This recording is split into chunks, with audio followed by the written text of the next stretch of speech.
शंकराचार्य स्वामी अवमुक्तेश्वरानंद ने मीडिया से की बातचीत में कहा है कि पुलिस को आने दीजिए, मैं सामना करने के लिए तैयार हूं, सच्चाई सामने आएगी। शंकराचार्य ने यह भी कहा कि गिरफ्तारी होगी तो उसके लिए भी तैयार हूं और पुलिस का पूरा सहयोग करूंगा। शंकराचार्य ने कालनेमी कहकर उत्तर प्रदेश सरकार पर निशाना साधा है। जो आएंगे उनका स्वागत, अगर कोई जांच की जा रही है तो उसमें पूरा सहयोग करेंगे, ऐसा उनका कहना है। ऐसा है कि जो भी आएंगे उनका स्वागत है। अगर कोई जांच की जा रही है तो उसमें हम लोग सहयोग करेंगे, क्योंकि पुलिस को, स्टेट को किसी मामले को निस्तारित करने में जितनी रुचि है उससे ज़्यादा हमें भी है कि ये कलंक लगाया गया है, जल्दी से उसका निस्तारण है। लेकिन जी नीचे करो, मुंह पे आ रहा है, जी नीचे कर लीजिए, मुंह पे आ रहा है यार। ठीक है, और बताइए आप वकीलों को भी अपने अधिवक्ताओं को भी बुलाया है? हमने किन्हीं अधिवक्ताओं को नहीं बुलाया है। अधिवक्ता न्यायालय में काम करेंगे, यहाँ क्या जरूरत है। लेकिन कुछ अधिवक्ता जरूर यहाँ पर आए हुए हैं, वो अपने श्रद्धा से, अपनी भावना से खड़े हुए हैं। गुरुजी, जितना तरीके से तेज कार्रवाई हो रही है, पुलिस वहां से आकर पूछताछ के लिए एक पूरा माहौल बनाने की कोशिश हो रही है, आप कैसे देखते हैं इसको?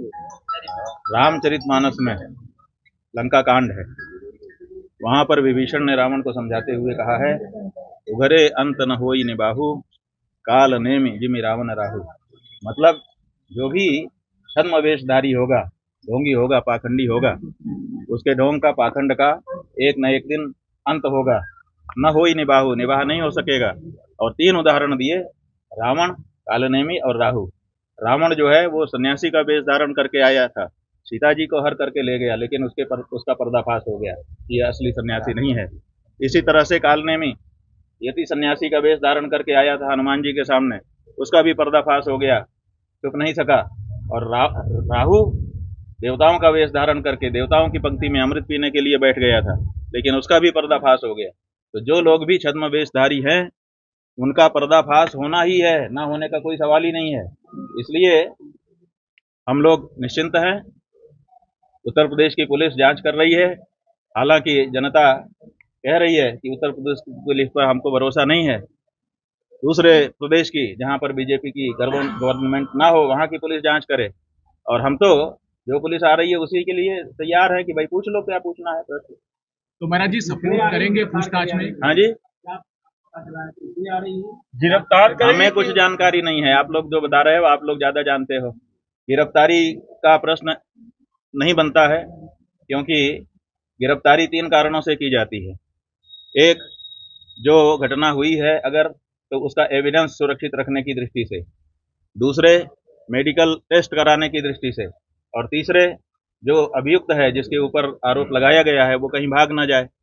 तो आप देखिए इतने दिन बिता दिए गए हैं या जो शिकायत करता है उनकी ओर से कि अब एविडेंस तो सुरक्षित रहने की कोई बात ही नहीं है, और झूठे मुकदमा भी झूठा है तो एविडेंस का तो सवाल नहीं है। दूसरे है कि मेडिकल टेस्ट, अब इतने दिन के बाद मेडिकल टेस्ट का भी तात्पर्य समाप्त हो चुका है, और हम कहीं भागे नहीं जा रहे हैं। हम तो यहाँ सामने आपके उपस्थित हैं, हर तरह का सहयोग करने के लिए तैयार हैं। इसलिए गिरफ्तारी का कोई प्रश्न नहीं है।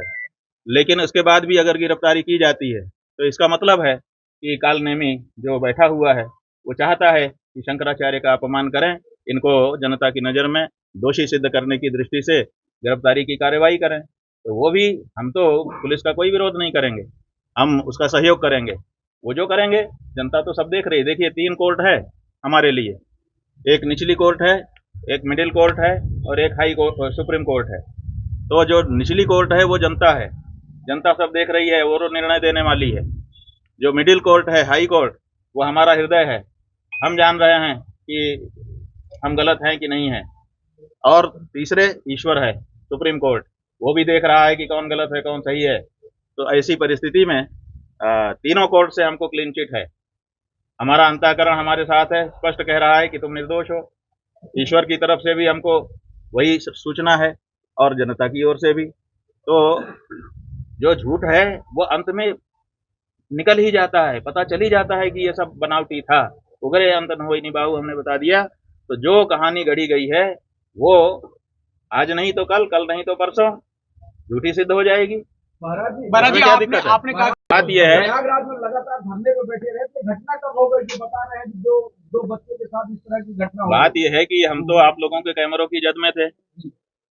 जो प्रयागराज का स्थान है उस प्रयागराज में चप्पे चप्पे पर सीसीटीवी लगा है। आप लोग निकलवाइए मेला अधिकारी के यहाँ से कि कितने रुपए का सीसीटीवी खरीदा गया है और वो कितनी जगह पर लगाया गया है और उसकी फुटेज कहाँ है। तो उन्होंने तो चप्पे चप्पे पर लगा रखा था कि कुछ भी घटना होगी हम उसको वार रूम से देख लेंगे। तो उनके यहाँ तो सब रिकॉर्ड होगा ना। हमारी बस तो